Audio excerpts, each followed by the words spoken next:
We have discussed Laplace transformation, we have discussed transformation of elementary functions, we have discussed how to transform derivatives and integrals.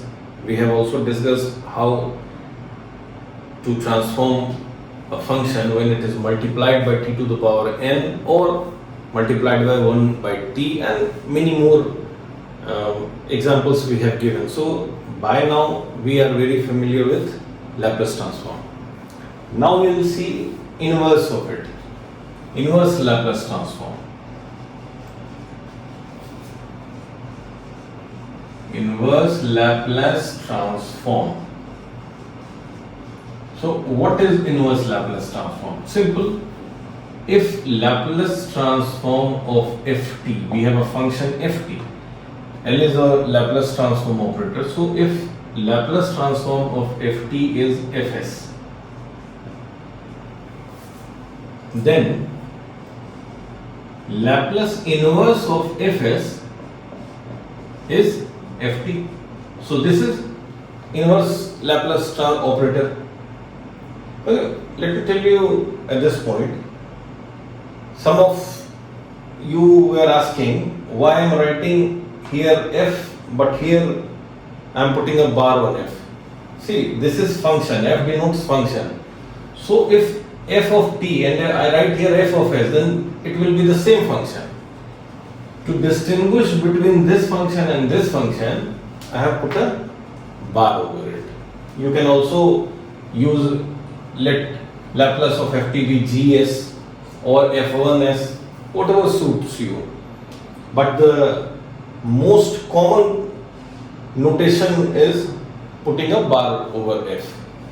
So if Laplace transform of ft is fs, the inverse of fs is ft. This is inverse Laplace transformation. Very simple. And how we do it? The most simple and easiest and common method of inverse transformation is by partial fraction. So how we do it? Let's see. We'll understand it with examples. Let's say fs is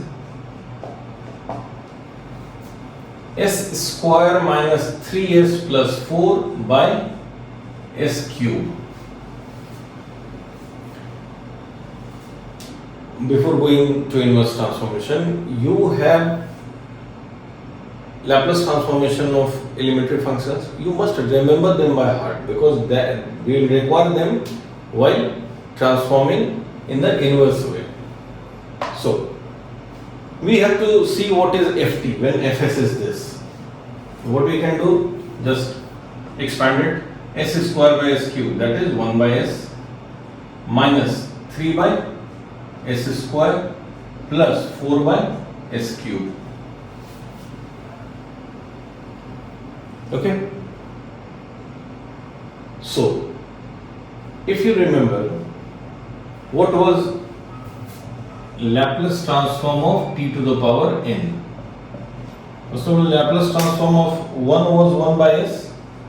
Transform of t to the power n was factorial n by s to the power n plus 1. So Laplace inverse of s to the power n plus 1 is what? Sorry. From here, what we get? Laplace transform of 1 by s to the power n plus 1 is equal to 1 by factorial n, or to say t to the power n by factorial n. Or you just s to the power n, so put it n minus 1. We'll solve it here. So Laplace transform of fs is therefore 1 by s. What is it? It's 1. The Laplace transform of 1 is 1 by s minus 3 by s square. So what it is? S square, that is n. So 2 minus 1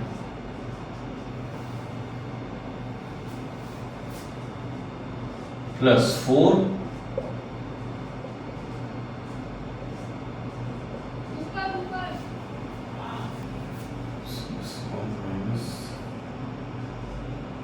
this is t by 1.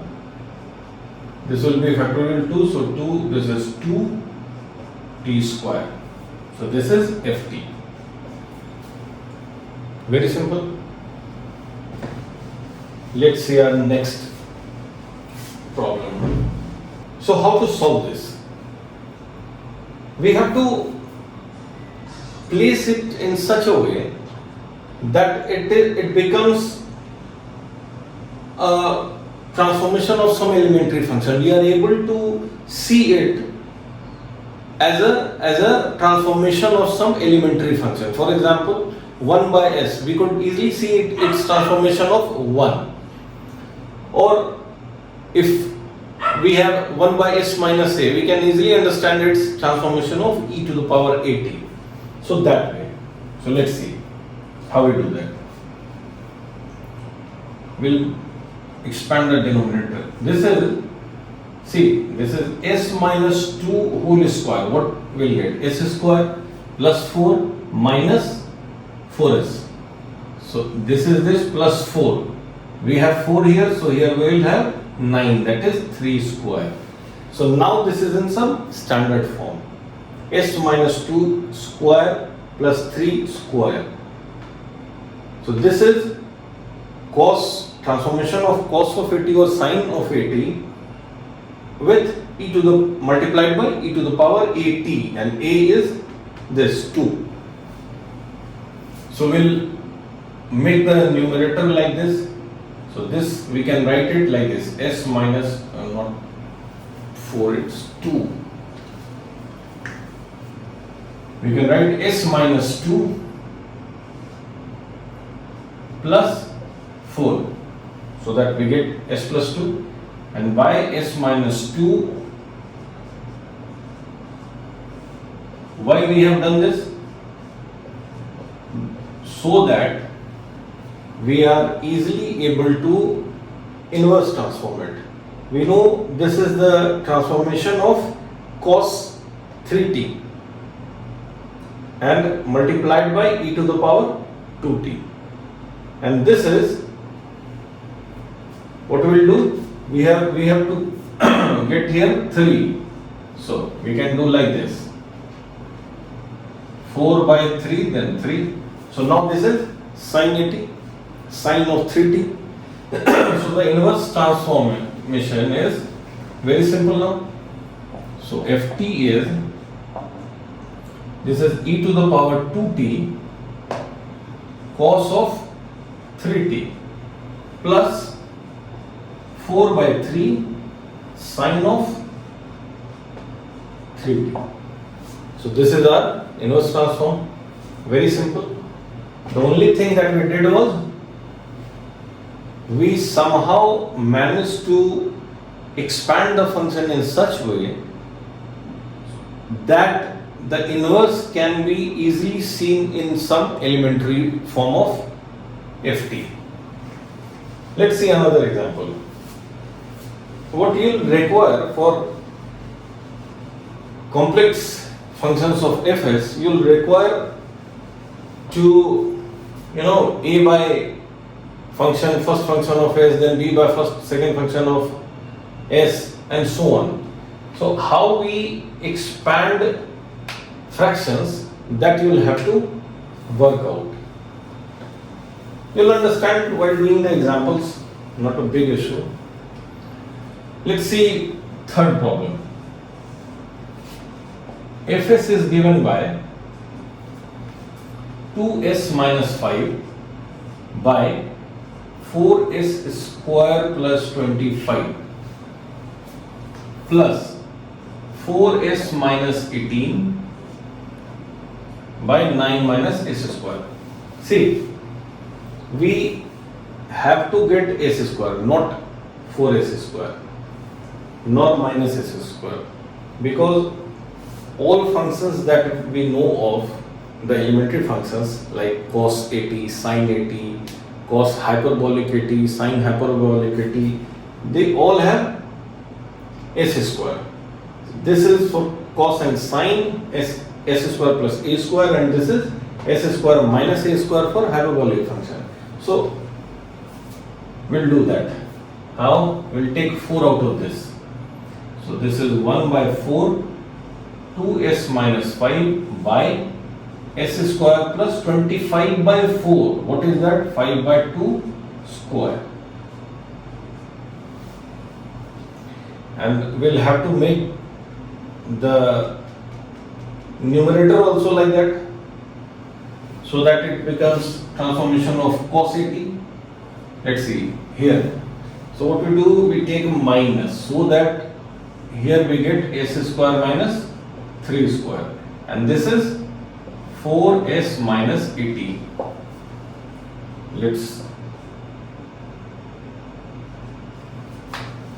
What we do, we take 2 out. So this will be now s minus 5 by 2. Okay? By, this is s minus 5 by 2, this is s square plus 5 by 2 square. But don't get confused. This is not s minus 5 by 2 of square of that thing. So these will have to be expanded. Again, this one will have 4 s by s square minus 3 square, and then 18 minus minus plus 18. So this will be 18 1 by s square minus 3 square. We'll have to expand it further to get the correct functions. So this will be equal to, this is 5 by 2. So this is half, I am taking the first term, s by s square plus 5 by 2 square. This is the first term. Half is out of this. Then second,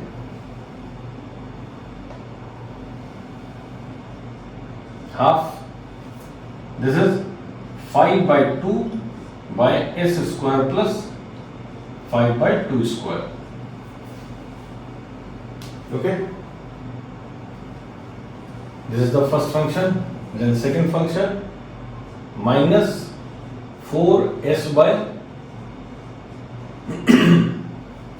and here we can put 18, so 6, 3 by s square minus 3 square. Now, these all functions are transformation of elementary functions. This will be ft. This is half of cos 5 by 2t, you know it. This is half of sine 5 by 2t. Then we have this thing. This is cos hyperbolic. So this is 4 cos of cos h 3t, and this is plus 6 sine of 3t. So this is our function of t. This is how we get the inverse transformation. So we have seen a lot of examples. We will see 1 or 2 more examples so that this property is very clear before us. So our next problem is, the function is s by s plus 1, s plus 2. So what we do, partial fraction, you can do it directly also. This is a very simple function, but let's start from scratch. This is s plus 1 plus b of s plus 2. This is our function. So what is this? This is as plus twice a plus bs plus b. by s plus 1 into s plus 2. So this is, we take it common, a plus b s plus 2a plus b by s plus 1 into s plus 2. But in the numerator we only have s. This means a plus b is 1 and 2a plus b is equal to 0. We don't have any pure constant here or any number here. So this minus this, 2a, what we will get? We will get a if we have this minus this. So this will be a and this will be minus 1. So a is minus 1. What is b?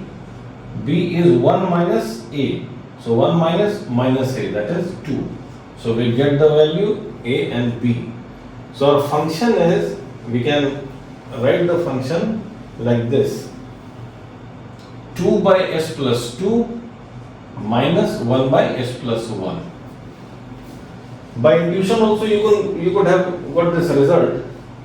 Not intuition, but by thinking also you could have got this result. But I have done this so that you have a recap of how we did partial fractions. So you can check it also. 2s plus 2 minus s minus 2. 2 cancel, so this will be s. Now, what is ft? Laplace inverse of fs. So this is 2s plus 2, that is e to the power minus 2t, because e to the power at gives 1 by s minus a. So this is minus 2t minus e to the power minus t. So this is the answer.